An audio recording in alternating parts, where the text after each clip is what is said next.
Ms. Trupti, so when you create anything, there is a lot of creativity and sustainability which comes with the cost, right? How do you balance this trade-off, economical and the ecological part of it? So, one of the mistakes that people make is thinking that sustainability or ecological sensitivity is adding cost to your product or your service. In fact, it's the other way around. Because whenever people talk about cost, I always ask, what are you comparing your cost with? Are you comparing your cost with the number of water tankers that you have to buy over the next 50 years? Are you comparing your cost with the amount of air conditioning that you have to pump into your building for the next 50 years? What are you comparing your cost with? So whenever we talk about buildings, one very interesting example that always stays with me is like, if we want to get married to a person, do we see his Aadhaar card and get married to him and then spend crores on the wedding? We don't do that, right? So similarly, when we are building a building, which is again going to be a golden jubilee, you're going to live in that building for 50 years, you're forming a 50-year bond with your building. Are you going to look at the land or the climate or the soil or the conditions in which it exists for 5 minutes and then spend crores in building the building? You're not going to do that.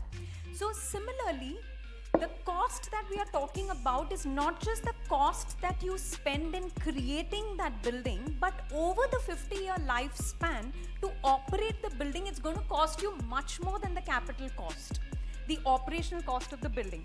So when we are talking about cost, we have to talk about the holistic cost of a building. And if I were to give you the example, my own office, which is just down the road, interestingly, just after COVID, Wholesome Foundation, which is one of the world leaders in sustainability, they had floated an international competition to find the most sustainable house in terms of the footprint of the building, the water footprint, the waste footprint, the carbon footprint, and the energy footprint of the building. So we had submitted the design of our building and it came up in the top 50 houses of Asia. It got selected. And then through a very stringent process of actually monitoring the design and the construction, and the Switzerland engineers kept coming down, we went from being in the top 50 to the top 30 to the top 20 to 5, and finally we came on the #1 building of Asia for being the most sustainable building of Asia, and that too, that was doubly more sustainable than the most sustainable building of the other 4 continents, which were Europe, North America, South America, and Africa. Interestingly, why? Because we were not looking only at the capital cost. We were looking at the life cycle cost of the building. We were looking at what it is going to cost you to run the building.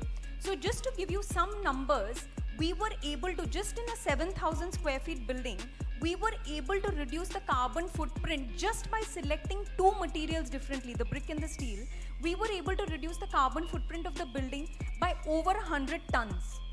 And 100 tons, just to make it relatable to everybody in the room, is the amount of carbon dioxide that would have otherwise required 40 acres of forest a period of 1 full year to absorb. So the impact of just making one right decision of building your one building right is equal to the impact of 40 acres of forest land for a period of 1 year. And all of you in this room with me live in a house, go to an office or study in a school. All of us are deeply connected with our buildings, and the relationship we have with our buildings is like the relationship we have with our family. It's one of our family members, right? So just one right decision and see the impact that you can make. So sustainability, creativity, cost, they are not divergent things. They are all one holistic way of thinking about our future. Lovely, lovely, Trupti.